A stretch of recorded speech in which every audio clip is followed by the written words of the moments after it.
Brock Lesnar is a man that cannot be talked into anything. He can't be manipulated or tricked. First up, the time he threatened someone over an interview call out. But by the time it racked up all those likes and retweets, the man had just sealed any chance he had at working with the Beast. The situation started out like this, and even though the dude didn't even work for WWE, that would lay the groundwork for a very abrasive introduction just a few years later. Brock is calling you out if you hear this. He knows. The company knows. Everybody's in support of it. Matt Riddle has long been a controversial figure in the world of combat sports. Riddle would continue calling out Lesnar for years until finally getting signed to the WWE. By the time Riddle got there, though, he already had found himself engulfed in a war with another legend, Bill Goldberg.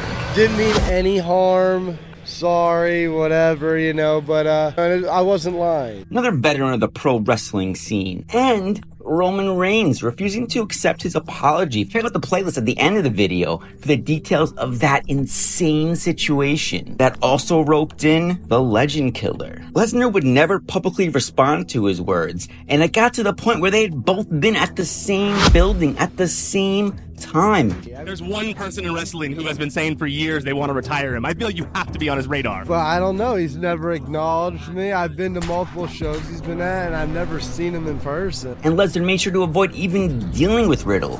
It all finally came to the surface backstage at Raw when Brock grabbed the security guard to be a witness, grabbed Matt Riddle, and let him know they would never work together. But that's just one. Now let's take it to another level. What unfolded was a situation that deteriorated so rapidly and disastrously. You mess with Brock Lesnar, the match is not going to be that good. You're just going to get your ass kicked. You're going to get stretched. You're going to get thrown around, dumped on your head, and Brock Lesnar's going to go out and eat dinner and call you when it's all over. That's it. He needed an opponent for Brock Lesnar, and WWE chose one of their golden boys from the Shield, Dean Ambrose. Dean Ambrose, who had garnered a significant fan base, especially in the lead up to WrestleMania 32. After finishing runner-up to the Royal Rumble match, almost defeating Triple H to become the WWE World Heavyweight Champion, Moxley was arguably the most popular babyface on the roster. This led WWE to change plans for WrestleMania, pitting Moxley in a feud with Brock Lesnar. In the weeks leading up to the show, Moxley received various items from hardcore legends like Mick Foley and Terry Funk, setting him up for a push as the new face of hardcore wrestling in the WWE. Ask Braun Strowman what happened when you take liberties with Brock Lesnar. Ask Randy Orton. There was considerable anticipation for this match, with many believing WWE would capitalize on Moxley's immense popularity. However, this match at WrestleMania 32 with Lesnar turned out to be a major disappointment for Moxley. Oh, I'm sure Dean Ambrose is very frustrated with it. Is he frustrated with his own performance on the Stone Cold podcast?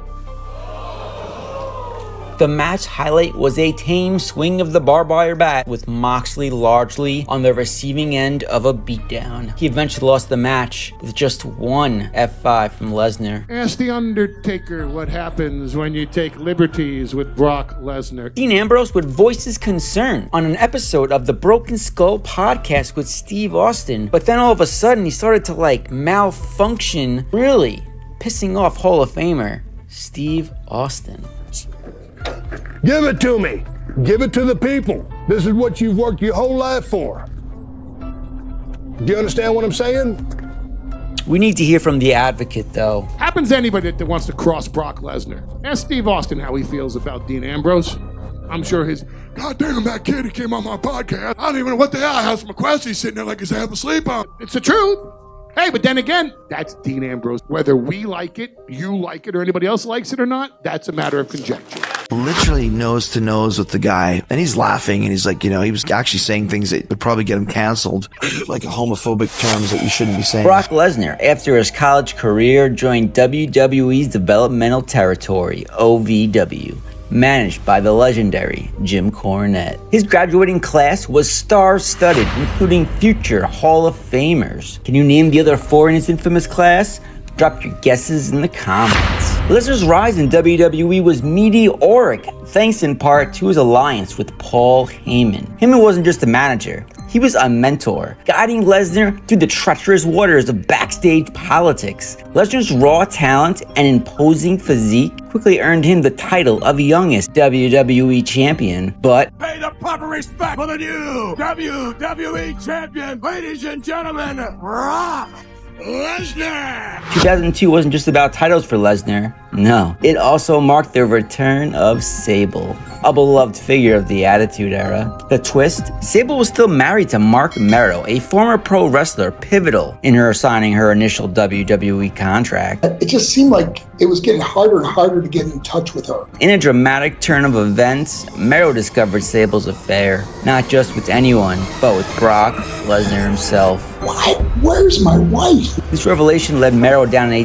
dark path of depression and addiction. So she first denied it, and then she just said that she's going to be moving out and she wants a divorce. And it was like my world ended there, man. You know, the most devastating, hurtful, didn't know what I was going to do. Because now, you know, you obviously split everything up and you go your own way and life changes. And I got back into drugs. I got back into living a horrible life. Everything that could go wrong went wrong in my life, to the point where I just didn't even want to be here anymore. Remember, every story has its ups and downs. And just like our channel, if you're enjoying these behind-the-scenes tales, smash that button and subscribe for more. Let's talk about the time that going off script almost cost Brock Lesnar a body part. Basically, there was a face-to-face confrontation. In fairness, I gotta ask you, does it make you a mark? Did you mark out? A word that gets thrown around a lot on the internet these days by wrestling fans is mark. A mark is a fan who believes what they see in front of them is 100% real. And on this day, Chris Jericho revealed himself backstage as just that. During an episode of WWE Raw, Jericho backstage in the infamous gorilla position alongside Vince McMahon, Triple H, and others, And nobody would tell me if it was planned or not. momentarily suspended disbelief, actually thought that Brock Lesnar had gone rogue in a WWE ring. As each moment passed during the match between Lesnar and Orton, Jericho started to perceive it as a shoot, If this is real, begging anyone backstage to let him in on the truth. Yeah, once again, I mean, it's just things that happen when you get worked up, and there's a long story behind it. But everyone refused, and who could blame them? and I didn't know if it was planned or not. A wrestler getting himself worked up, especially one considered as savvy as Jericho, was indeed amusing. Anyway, after the match, Lesnar entered backstage, and seeing Jericho seething over what he had done to veteran wrestler Randy Orton, decided to have some fun for himself, leading to a confrontation. Jericho felt the need to defend Randy's honor, or maybe he was trying to impress a backstage diva. And I was in Gorilla, and I was angry about it, and Brock came through, and he saw me angry about it and decided he wanted to come challenge me, and we got into a little bit of an issue. Years later, he would recount the story. What's very curious about it is how he still felt the need to go out of his way to create a narrative of Brock Lesnar being very homophobic. He might kill me, but he's going to walk around for the rest of his life with no f***ing nose. So that's how it made me feel. I didn't care about the homophobic thing. I don't give a shit. I wasn't falling for it. What's the magic of television? Nobody would tell me. But that situation pales in comparison. He cut a promo as if he was going to go against Lesnar, and then it was just a really quick switcheroo. Heyman then went out in the promo and buried, like, no, we're not wrestling. Is that what was going on? So that's Brock said, I'm not working with him. You know what I mean? Like, it was a Brock thing. Yeah. Look, he said that about several people, by the way. You see, there's a secret reason that while Brock was in OVW, he gave WWE an ultimatum. With Rock in Hollywood and Austin holding his ball at home, WWE needed stars in a big way. Lesnar had been in their minor leagues, OVW, for over 2 years, and he decided that he had enough and pushed for a meeting with Vince McMahon and told him, "Bring me up now, or I'm done." Talk about ruthless aggression. Brock wasn't messing around. But let's peel behind the scenes and look at the very real and personal reason why Brock decided he couldn't languish in Ohio for one more day, making $0. And we're sitting together. And okay, well, we got a long fight ahead of us. Let's get to know each other.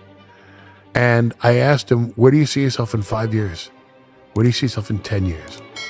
And the answer from any young guy is always the same. Main eventing WrestleMania. And then he reaches into his pocket and he shows me a picture of a sonogram. And he says, I'm about to be a father. My girlfriend is, I think she was eight and a half months pregnant. My girlfriend, we're a couple weeks away. I'm going to have a baby girl. Don't tell anybody. I don't want them knowing how they can hurt me. I'm not telling anybody yet. I'll let them know when it's time. And the funny thing was, my girlfriend at the time was pregnant with my first child, who was my daughter Azalea. And I didn't tell anybody because I didn't want them to know where they could hurt me. And I said, well, let me show you a picture. And there we both were. Talk about kindred spirits. But seriously,